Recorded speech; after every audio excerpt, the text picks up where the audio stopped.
ओम शांति। कोई किसी का पिता नहीं, कोई किसी का पुत्र नहीं, सब कुछ ऋणानुबंध है, सब अपना अपना कर्ज चुका रहे हैं। आजकल देखिए दुनिया में आपने ऐसे बहुत केस सुने होंगे कि कोई पिता ही पुत्र का हत्यारा निकला है, किसी पिता ने पुत्र का मर्डर कर दिया या पुत्र ने पिता का मर्डर कर दिया है। ऐसे बहुत सारे केस आपने सुने होंगे। तो ऐसा ही कुछ केस सुनने में आया है। तो वीडियो में कुछ लोग देख रहे होंगे, न्यूज़ पर आया होगा, फेसबुक या यूट्यूब पर देख रहे थे। तो माना कि एक पिता ने ही पुत्र का मर्डर कर दिया है। तो वो लोग कुछ आपस में देख करके ऐसी बात कर रहे थे, चर्चा कर रहे थे। तो उसी में से कुछ लोग कह रहे थे कोई किसी का पुत्र नहीं होता है, कोई किसी का पिता नहीं होता है, सब अपना अपना कर्ज चुकाने के लिए आए हैं। तो मुझे लगा कि इसी के ऊपर आपसे भी बात की जाए।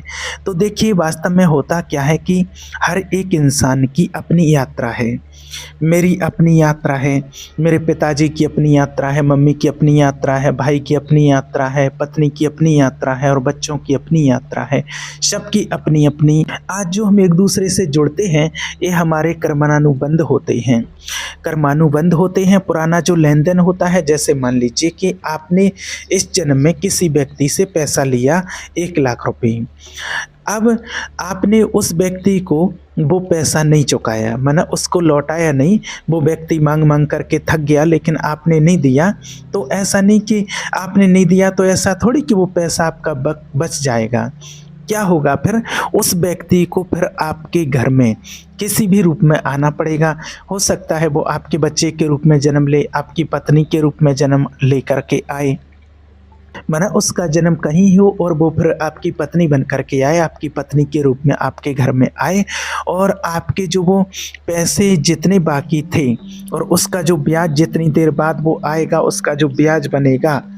कई बार ऐसा होता है ना, जैसे कि किसी व्यक्ति की शादी होती है और शादी होने के बाद में जो है पता चलता है कि 6 महीने चली शादी और 6 महीने के बाद दोनों सेपरेट हो गए और जो लड़की है वो पैसा भी ले गई और चली गई। तो ये कौन सा पैसा है? ऐसा क्यों हुआ कि शादी होने के बाद ऐसा क्यों हुआ? जो कई लोग बोलते हैं ना कि शादी के बाद में तलाक क्यों हो जाता है। तो ये सब कुछ कर्मानुबंध होता है। तो जो बकाया होता है वो चुकाना पड़ता है। कहीं का किया कहीं तो चुकाना पड़ता है। जब इंसान सीधे तरीके से नहीं देता है तो कर्म थोड़ी छोड़ता है उसको। कर्म के पास तो देखिए बहुत सारे जो तरीके हैं और वो इतने प्यार से लेता है कि जैसे कि मान लो आपने किसी से 1 लाख रुपए जो लिए थे, जो बात कर रहे थे अभी, तो वो व्यक्ति सामने वाला मांग मांग करके थक गया लेकिन आपने नहीं दिए और आपके पास पावर थी, आपके पास शक्ति थी, आपने उसको चुप करा दिया, चुप हो गया सामने वाला, तो वो पैसा छूटेगा नहीं। अब ऐसा होगा कि मान लीजिए कि आपकी किसी लड़की से मित्रता हो गई, आपके हो सकता है आपके ऑफिस में हो, आपके कॉलेज में हो या कहीं पर भी हो, वो आपको बड़ी सुंदर लगेगी। अब वो जो लड़की है वो कौन है?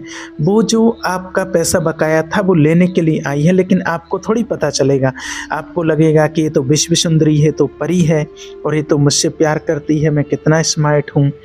ठीक है, अब वो आपके जीवन में आएगी और धीरे धीरे आपसे 5,000, कभी 10,000, कभी 20,000 रुपये लेगी। कभी आपने झुमके कभी कुछ दिलाया, आप घुमाने ले गए, किसी को पता नहीं, आपके घर वालों को पता नहीं, उसके घर वालों को पता नहीं, और बस घुमा फिरा करके और सब कुछ हो गया और जितना बकाया था वो ले गई और उसके बाद वो अपने रास्ते चली गई। वो रास्ते चली गई और आपको रुला के गई, आपको रुला के ही जाती है। तो कहीं का किया कहीं तो चुकाना पड़ेगा, बच नहीं सकता है इंसान। इस बात को आप अच्छे से समझ लीजिए।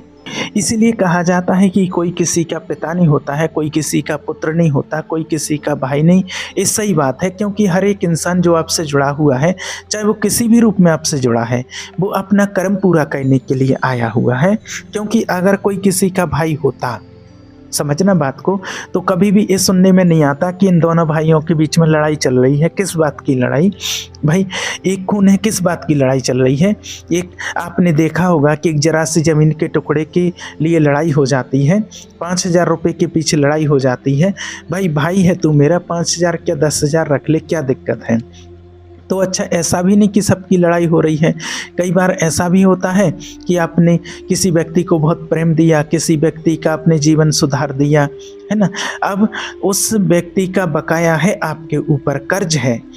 तो वो व्यक्ति आपका भाई बन करके आएगा, वो आपको इतना प्रेम करेगा, वो आपको सब कुछ दे देगा। तो उसको धन की भी लालसा नहीं रहेगी, वो बोल देगा तू मेरा भी ले जा, भाई मेरे को नहीं चाहिए। ये कब होता है? जब आप किसी के साथ अच्छा करते हैं। ऐसा नहीं कि सबकी पत्नियां खराब, सबके पति खराब। कोई पति जो है वो अपनी पत्नियों को सब कुछ ला के देते हैं, खूब घुमाते फिराते हैं, खूब ध्यान रखते हैं, खूब खिलाते पिलाते मौज करवाते हैं। तो एक कर्मानुबंध, कर्मानुबंध का मतलब केवल गलत कर्मानुबंध थोड़ी होता है कि गलत का ही भुगतान होता है, ये सही का भी होता है। अगर आपने किसी व्यक्ति के साथ अच्छा किया, मान लो कि कोई भी व्यक्ति है, मान लीजिए एक एग्जाम्पल की कोई देरानी जेठानी है घर में, और मान लीजिए अगर जेठानी ने अपनी देरानी को बहन की तरह रखा, तो वो कर्म भी लौट करके आएगा। फिर आपकी मान लीजिए वो कर्म हो सकता है आपके बच्चे के रूप में लौट करके आ जाए, तो वो आपका बच्चा है, वो आपको इतना प्यार देगा, सम्मान देगा कि कुछ पूछो ही मत। या हो सकता है आपके बच्चे की जो बहुआ है, पत्नियाँ है, वो आपको इतना प्यार दे कि माना कुछ पूछो ही मत। माँ बाप को सारी खुशियाँ देंगे बहू बेटे।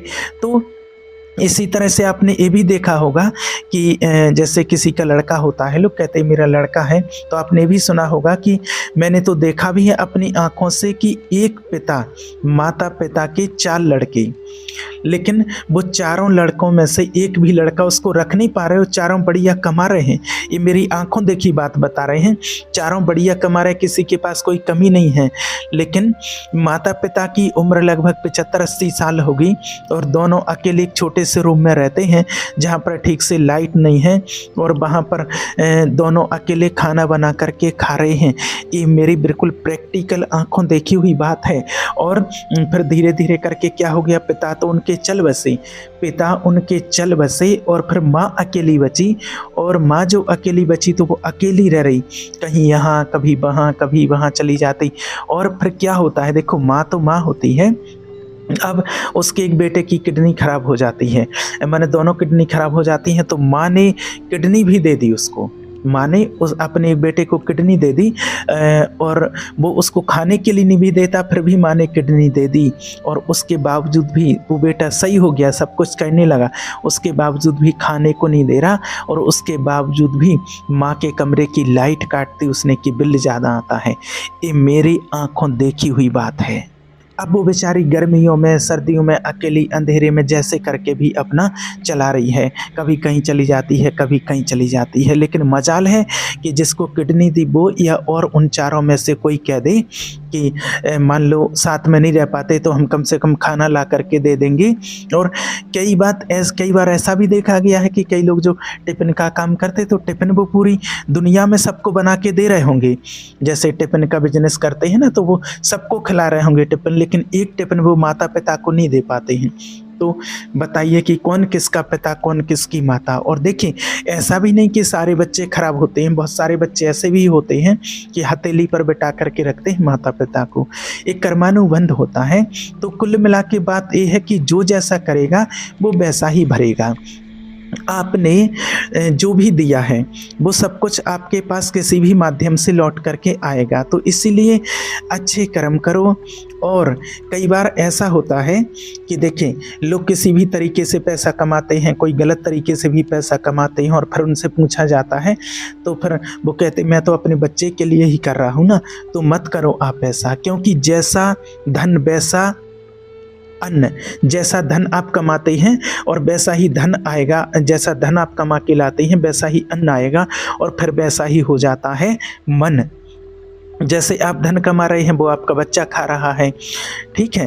अब धीरे धीरे आपको तो लग रहा है कि मैं कैसे भी कमा रहा हूँ, बच्चे के लिए कमा रहा हूँ, लेकिन मत कमाओ आप ऐसा, क्योंकि ना तो आप खा पाओगे और ना बच्चा खा पाएगा, और आप दोनों के बीच में कलेश हो जाएगा। क्योंकि उस धन से, उस अन्न से उसकी बुद्धि ऐसी हो जाएगी, अभी भले आपको बहुत प्यारा लग रहा है, आपके पास आकर के बैठता है, पापा पापा करता है, आपको छोड़ता नहीं है, आपको लगता कि मेरा तो बेटा मेरे को कभी नहीं छोड़ता। देखिए, बुद्धि परिवर्तित होने में समय नहीं लगता है, और बुद्धि परिवर्तित कर देता है कर्म। कर्म के हाथ में हमारी बुद्धि, हमारा प्रारब्ध है, समय नहीं लगता है बदलने में। तो इसलिए ऐसा नहीं है कि हर पत्नी खराब, हर पति खराब है ना, या फिर हर माता पिता खराब हैं। ये सब होता है कर्म अनुसार। ये व्यक्तिगत है, किसी के बहुत बढ़िया, किसी के बहुत खराब, कारण दोनों के अलग अलग कर्म। तो ये कर्मानुबंध होते हैं। तो इसलिए किसी भी व्यक्ति के साथ ऐसा व्यवहार मत करो कि फिर उसे वापस आपके जीवन में आना पड़े और आपको दुख देना पड़े। अगर कर सकते हो तो लोगों का भला करो, अच्छा कोई कर्म करो, किसी को दुखी मत करो, क्योंकि अगर आप दुखी करोगे तो वो फिर लौट करके आएगा आपके पास। फिर आप कहोगे भगवान ने हमारे साथ क्या कर दिया। भगवान क्यों करेंगे, भगवान क्या इतना फ्री बैठे हैं कि आपके साथ कुछ गलत करें। जो कुछ भी करते हैं वो हम खुद करते हैं अपने कर्मों के द्वारा। इसलिए लोग कहते हैं ना कि इस व्यक्ति ने मेरा नुकसान कर दिया। अरे उसने नुकसान नहीं किया, वो हमारे ही किसी कर्म का फल है। बिना कर्म के किसी को एक सुई, एक कांटा तक नहीं छुप सकता।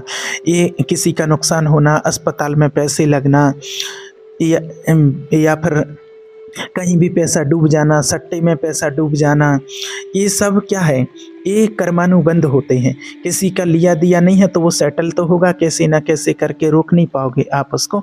अस्पताल में कितना प्यार से पैसा देते हैं लोग। जैसे मान लीजिए किसी का पैसा नहीं चुकाया, वो देना पड़ेगा, तो प्रकृति को कोई योजना बनानी पड़ेगी। तो वो कैसे बनाएगी, तो पता चलेगा कि आपका ही कोई अपना बीमार है। अब ऐसा तो नहीं बोलोगे कि मैं तो नहीं कराऊंगा इलाज, तुरंत दौड़ के जाओगे अस्पताल में। देखो कितना पैसा चाहिए, यहाँ 5,000 जमा करना है काउंटर पर, तब आगे बढ़ेंगे। हाँ ये लो तुरंत 5,000 जमा कर दिए, रिपोर्ट करवा के आओ। मना थोड़ी करेंगे कि नहीं करा रहे, करवानी पड़ेगी। 20,000 यहाँ जमा करा दो, ये दवाई को और ये दवाई लेकर के आओ। कितने हुए, 10,000। बोल ये लो तुरंत 10,000। और अगर आपके पास नहीं भी होंगे तो कहीं से मांग करके दे दोगे। तो ये कौन सा पैसा है, ये वही है जो चुकाया नहीं गया है। प्रकृति के पास बहुत सारी योजनाएं हैं, तो इसलिए इससे ये भी फर्क नहीं पड़ता है कि भाई मैं तो नहीं मानता इन चीज़ों को। तो ऐसा थोड़ी है कि आप नहीं मानते हैं तो ये आपके ऊपर लागू नहीं होगी। मानना नहीं मानना मैटर नहीं करता है। कहीं का दिया कहीं तो चुकाना पड़ता है, कहीं का लिया कहीं तो चुकाना पड़ता है, कहीं का किया कहीं तो भुगतना पड़ता है। इसलिए ऐसा पैसा मत कमाओ अपने बच्चों के लिए कि जो आपको ही तकलीफ़ दे दे बाद में, और वो बच्चे को भी तकलीफ़ दे दे। अच्छा पैसा होगा तो अच्छी बुद्धि रहेगी और अच्छा चलेगा जीवन। तो वास्तव में यही है कि कोई किसी का पिता नहीं, कोई किसी का पुत्र नहीं, सबके अपने अपने ऋणानुबंध से जुड़े हुए हैं। अगर कोई परिवार में सब लोग अच्छे रहते हैं तो मतलब वो सब, उन सबको जोड़ा गया है उनके अच्छे कर्मों की वजह से। अगर किसी परिवार में, जैसे कई बार ऐसा होता है ना, हमारी तो बहू ऐसी आ गई कि उसने जो है घर में सब कलेश कर दिया है। क्यों आई बहू ऐसी, कर्म से आई है। बेवजह थोड़ी आती है कि क्या ऐसे ही थोड़ी किसी की खराब बहू आ जाती है। बहू को दोष मत दो, कर्म को दोष दो। लेकिन हम कर्म को ये थोड़ी मानते कि हमने किसी के साथ बुरा किया, हम तो बहुत अच्छे हैं, हम तो दूध के धुले हुए हैं, हमने तो कभी किसी के साथ बुरा नहीं किया है। देखिए प्रकृति का नियम पक्का है। किसी को आप भले कुछ भी कह दो कि मैं बड़ी आदमी हूँ, लेकिन वो सब कुछ दिख जाता है ना, जो जिसने किया है। इसलिए अच्छे कर्म करो तो आपके साथ सब कुछ अच्छा होगा। और जो कुछ भी ये हम बोल रहे हैं ना कि मम्मी खराब, पत्नी खराब, पति खराब, ये सब कुछ लेना देना और चुकाना ही पड़ता है, और चुका रहे हैं। इससे कोई बच भी नहीं सकते हैं। शिकायत कर सकते हैं लेकिन बच नहीं सकते हैं। अपने कर्मों का हिसाब किताब हर किसी को चुकाना ही पड़ता है। इसलिए आपसे हमेशा कहते हैं कि कर्म बहुत सोच समझ करके करना चाहिए। ठीक है। ओम शांति।